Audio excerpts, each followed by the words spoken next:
В интернет има много случаи на изчезнали хора. Някои са доказани, а други не. Знаете ли обаче, че всъщност има изчезнали хора от извънземни? Да, приятели, наистина, всъщност извънземните отвличат хора. А добре, някой от вас запитвал ли се защо един извънземен може да отвлече един човек? Какво може да направи извънземен с човек? Предполагам, че не знаете, приятели. Или ако знаете, споделете вашето мнение в коментарите и нека този видеоклип да спре до тук. А ако не знаете, приятели, именно днес в това видео ще споделя с вас за изчезнали хора, които по някакъв мистериозен начин изчезват без нито една следа. Но как е възможно това, приятели? Предполагам, нямате обяснение, както и аз, но има официални източници, доказани случаи, които го обясняват това. И именно днес в това видео, приятели, ще споделя с вас за изчезнали хора без следа. Аз съм Айхан Фая, приятели, и искам да споделя с вас за моята Viber група.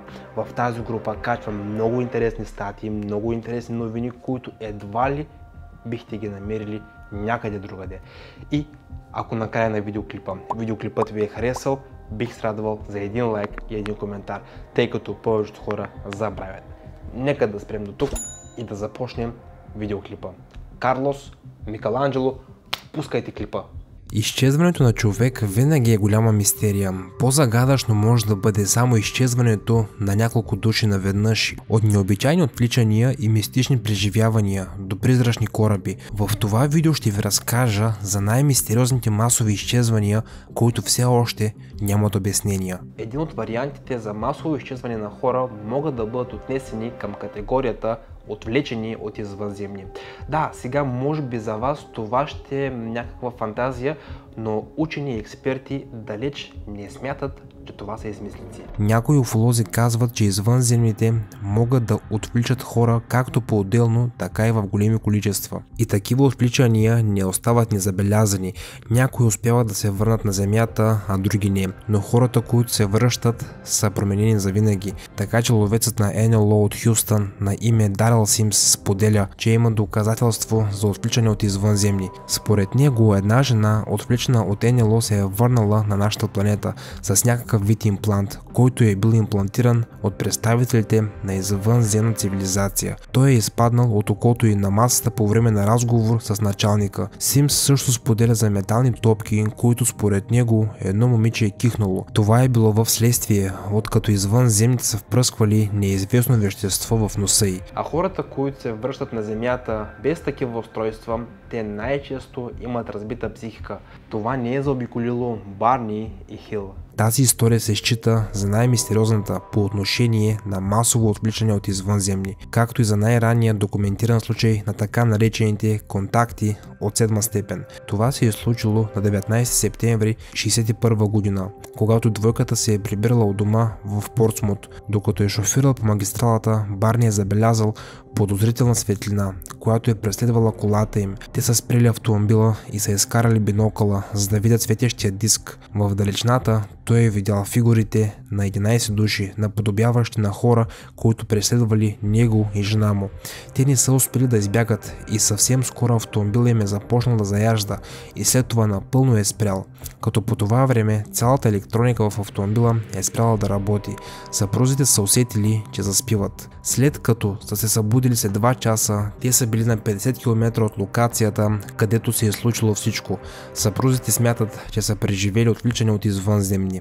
През следващите 2 години Барни е започнала да сънува кошмари. И проблема е там, че тя не е можела да различи съня от реалността. Тя често е сънувала как е отвлечена от ниски хуманоиди с Барни, използвайки двамата като морски свинчета, изследвайки техните тела, и в същото време те са неспособни да се справят с това. Барни и Бети са решили да се обърнат към психиатър, който им е предложил да се подложат на хипноза. Изненадващо е, че курсът им е помогнал да си спомнят много подробности от отвличането.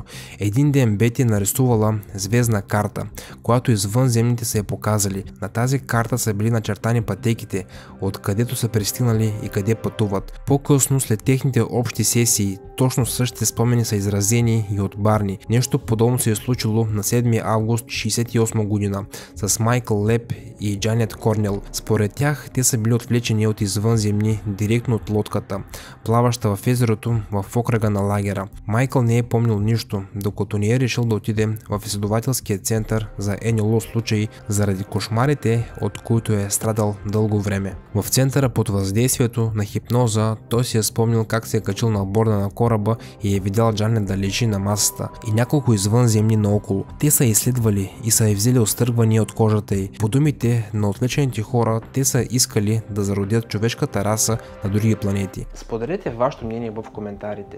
Наистина ли има подобни истории, подобни случаи, или всичко това са измислени и фалшиви истории?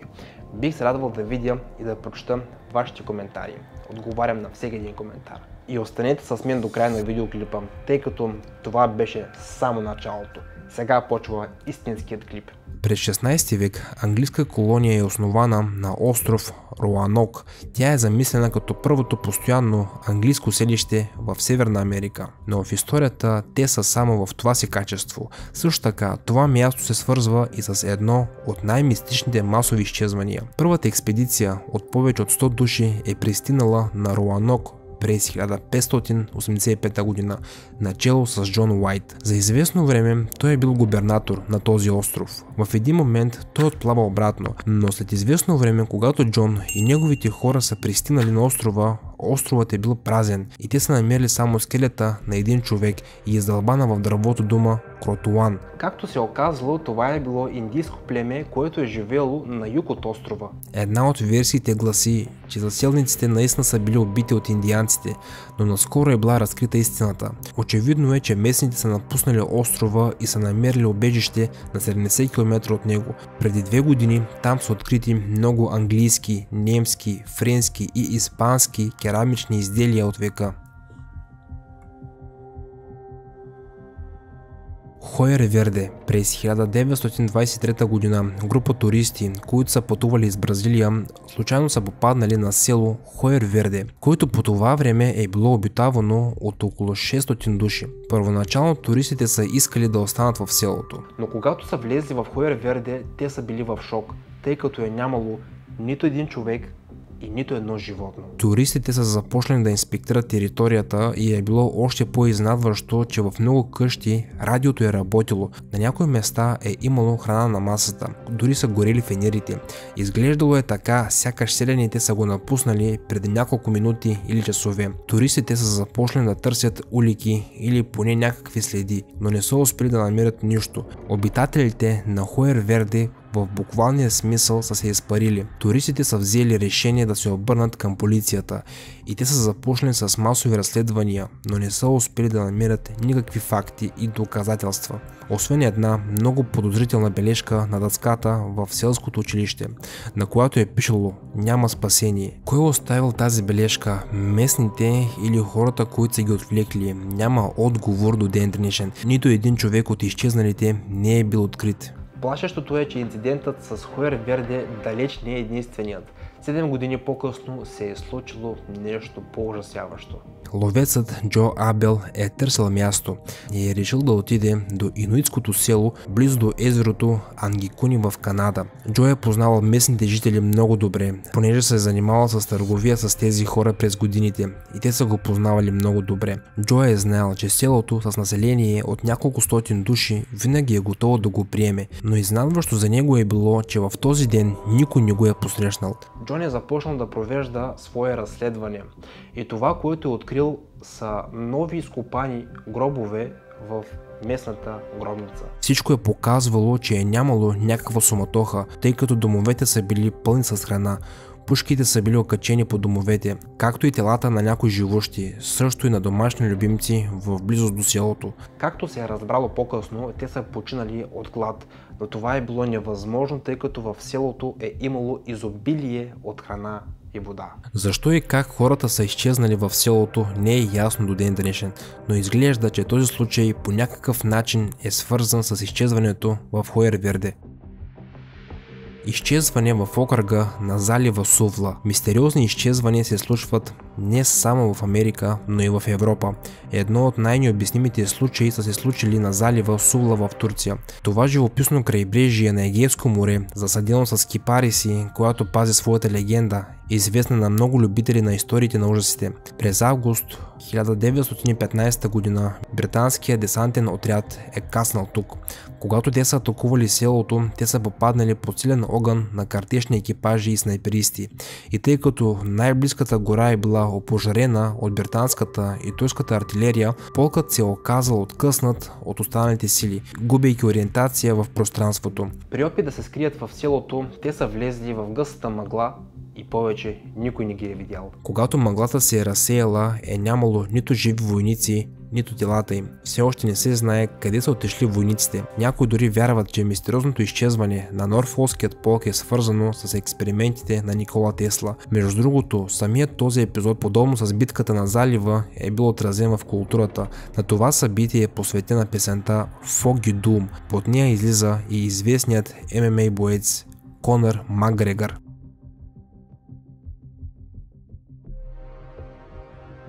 Безследно изчезване в Швеция. Швеция е много спокойна страна, но понякога и тук се случват някои мистериозни и необясними явления. Единственото масово изчезване в историята на Швеция са събитията от 29 юли 1965 година.